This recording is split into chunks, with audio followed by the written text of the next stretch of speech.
Hello and welcome to another lesson of functional piano by Dolph. And today what we're going to be talking about is chords. So the first question is, what is a chord? Well, a chord just means anytime you're playing multiple notes at the same time and they create a harmony. So it could be as little as 2 notes, or it could be a big chord with 10 notes in it, a very rich chord. But for the sake of this lesson, we're going to start with the most basic chords we normally start with, which is a triad.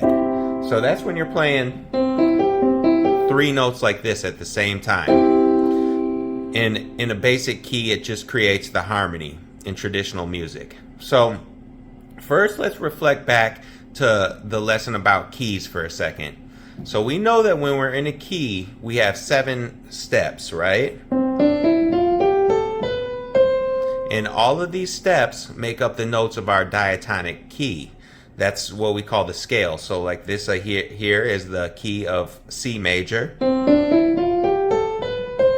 So just like we can play a scale in C major, we can also create chords off every degree of that scale. So I can create a chord off of C.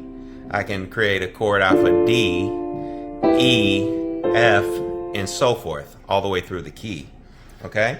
And when we're in a major key, the chords kind of break down this way. It's always the same way, okay?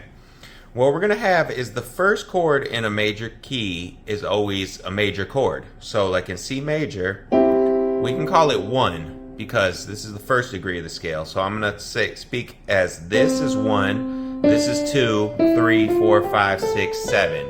Because we have 7 degrees of our major scale. So all major scales are the same regardless of what key in this way. If you start on the first degree and you build a chord, that chord is going to be major.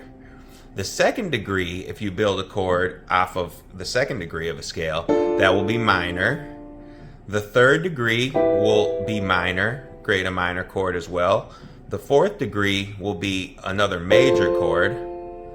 The fifth degree will be major, and it'll also, if you build a 7th, it'll have this flat 7th.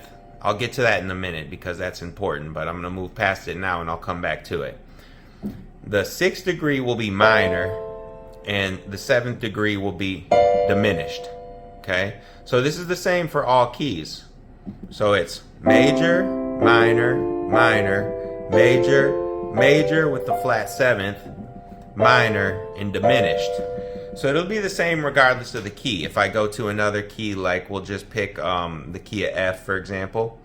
So it's the same thing in F. You're going to have major, minor, minor, major, major with your flat 7th, minor, and the 7th degree will be diminished again, okay? So regardless, all major keys are the same way. So all I'm doing is I'm building a chord off of every tone of that scale, right? And when we create songs, we go through using different chords from the major scale. So it's a lot of different ways we could go with this. We'll normally start, I'm going to go back to the key of C.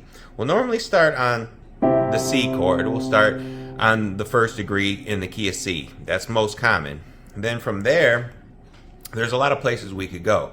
For instance, we could go from this 1, and then we could go to a 6. Now I'm going to the 6th degree, to the A minor. Then we could, go to a 4, and then we could go to a 2, and then we could go to a 5, and we could go back to a 1. That's just one example of a chord progression, because it's many different chord progressions. Now some have more progressive movements than others. For example, like the one I did, that's common because when you're at 1, the first degree of a scale, like C major, a common place for that to go would be 6. That's why that's one of the most common chord progressions. Like a very common chord progression would be 1, 6, 2, 5. That's a really common chord progression. There are many common chord progressions. But other ones don't necessarily work as good. The harmony isn't as progressive, so they're less common. Like if I just go 1, maybe 3, it's okay, but it's just the motion doesn't necessarily push us along. It's not as progressive as some of the other motions that are more common. So I'm just gonna stick with the most common one. So actually now I'm getting to the point of this lesson. The most common chord progression for beginning music and traditional Western music is gonna be a 1-4-5 progression. So we're gonna start on a 1, and then we're gonna go up to the 4 chord. See how nice that works? It makes a lot of sense. Whenever you're on a 1, it just sounds really nice going to the 4, and it's really common. There are plenty of songs that are just made off of this. And then a lot of time after that, we'll go to the 5 chord, and we can add that 7th if we want. And once we get to the 5 chord, that's basically our cue that we're going to want to go home. We're going to want to come back to the 1 chord. So when we talk about these chords, they have a name for them actually. You can call the first chord the tonic. So like the home chord. This is like the restful chord, peaceful chord. Then we'll go to the 4th chord. That's called the subdominant. So what this represents is this is giving us motion. It's giving us momentum. In other words, we're going someplace. So if we're on the 1, that's where we started. Now we're making some motion. We want to go someplace. So we're going to go to the 4 chord. Now we're making progression. We're making a progressive motion in our song. And we're going to keep progressing when we get to the 5 chord. Now when we get to the 5 chord, that's called the dominant. And that really is to push us back to the 1 chord. And the reason for this is because this chord, it has more tension in it. It's not as consonant, and it's more dissonant, particularly when you add the 7th in. Because when you add the 7th in, and you have this chord, it's called a 5-7, you have a tritone. So see this? This is a very dissonant interval. It's not restful at all. It just begs to be released back to the 1. That's why a lot of Western harmony is based off of this motion right here. This dissonant interval resolving to this consonant interval. What happens is, see, when you have a 5 chord, I have the root, the 3rd, the 5th, and the 7th of this chord. Now what happens in Western music is this 3rd, we'll call that the leading tone. It's leading because it wants to lead up to C. Do you hear that? This note is begging to lead us back to C. And at the same time, we have a 7th here. And the 7th, which is the F, this wants to fall down to the E. See, it wants to come down to the E. So you notice how these notes resolve. In this position, they want to resolve inward. And if I flip the position here, they want to resolve outward. See? So this note wants to come down, and this note wants to go up. That's why. That's the basic for it's the basis for our harmony. That's what gives us our momentum, okay? Pushing us along. Now, the other thing I want to talk about is you have chords and you have voicings. So a chord is just the notes that are in the chord. So I have C, E, G, for example. That's the notes that are in this chord. But I could also spell it like this. I still have the same 3 notes, but I put it in what's called an inversion because I put the C up an octave. See? So now instead of the C being here, the C's here. But it's still a C major chord. This isn't an E chord or anything like that, despite the fact the E is on the bottom. It's a C major chord. It's just in a different inversion. Therefore, it's voiced different. So I'm going to show you the most common way to voice these 1, 4, 5 chords that I just showed you. I was going through the 1, 4, and then a 5 with the flat 7th.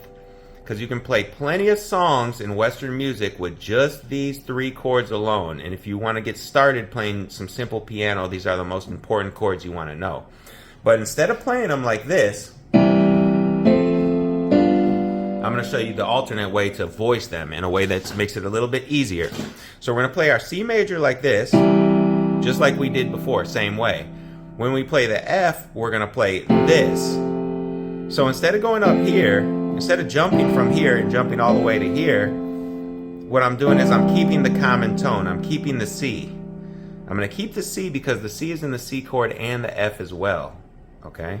That's called keeping the common tone. That's a practice in Western music that dates back a long time, and that's a long tradition. So why move the C if I don't have to? I'm going to keep the C, and I'm just going to move the notes that I need to move. See? And it's much easier. Instead of jumping all the way up here, I just do this. See how easy that is? It's much less movement, and it sounds smoother as well. So this is my 1 chord. That's my C chord. Here's my F chord, and when I go to the 5 chord, which is a G7, I'm going to go right here, okay? Now it's only 3 notes. It doesn't even look like a G7, I know, right? But we have the most important notes, because we have a G. Remember, this is a G7th right here. That's your G7th. So when we go to this, we have all these notes because we have a G, we have an F, the F was up here, the G was here, the F was up here. We're going to put them right by each other. And then you have the B for the 3rd. We're going to put in the B at the bottom. You could throw in a D as well, but the D, it's not so much of an important tone because it's just the 5th. It's not a defining tone. So we don't really need that because we can hear that naturally through the chord, through the overtone series. But that's a little bit different of a discussion. But to make a long story short, this is a 1 chord. Here's your 4 chord. And here's your 5 chord. Okay? That's it. So you can play lots of songs with just these chords alone. That's all you need. So I'll show you, these are just some basic songs, and I'm going to use only these 3 chords and play them. So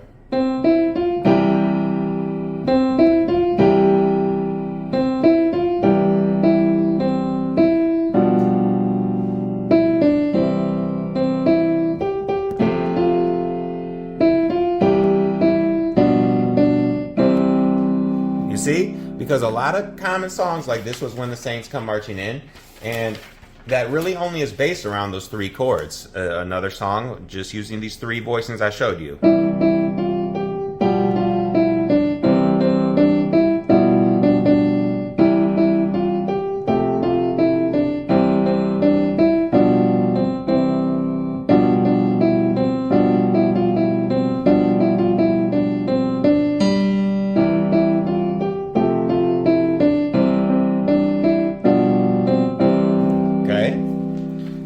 Talking about really traditional songs, you can get through a lot of starting songs just with these same 3 voicings. That's why they're good to learn. And one more.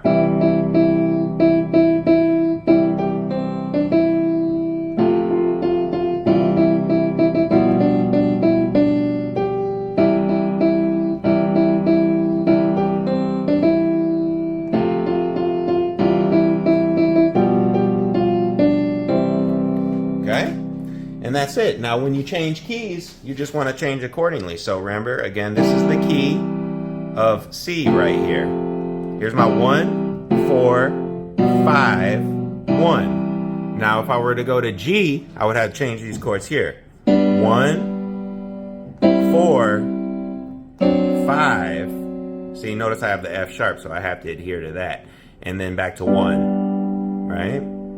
And one more key, the key of F. This would be 1, F, 4, it's a B flat chord, 5. Now my 5 is a C7, okay? 1. So if you just learn these 3 chords, it's going to help you a lot because when you're playing beginner piano songs, this is mostly going to be the chords that you'll be running across. So it'll really help you just to get those 3 chords down. It'll make everything really easy for you.